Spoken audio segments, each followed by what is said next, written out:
Opération séduction pour la Marine nationale avec ses militaires de la frégate multimission L'Aquitaine venue de Brest. Après un rapide cours de géopolitique, le commissaire Brieux revient sur sa mission en Haïti.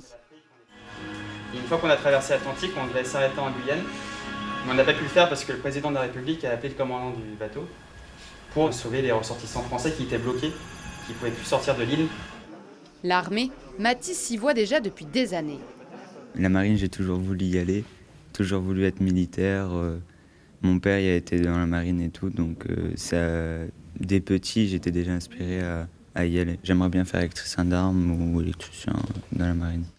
Depuis 2011, grâce au partenariat entre l'établissement et la marine, plus d'une centaine de jeunes issus de ce lycée se sont engagés. Électriciens, chaudronniers, usineurs, autant de métiers en tension dans l'armée.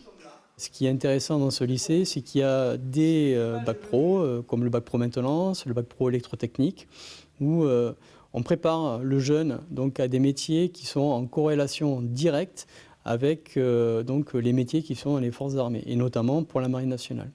L'objectif, recruter, mais également rassurer sur les missions de l'armée. Face à l'actualité, Jules, 15 ans, s'interroge. Ça peut faire douter et même faire peur. Ils nous ont redit, bien expliqué qu'être militaire, c'est pas forcément la guerre, c'est la dissuasion, protéger la France. Donc non, ils ont répondu à pas mal de questions.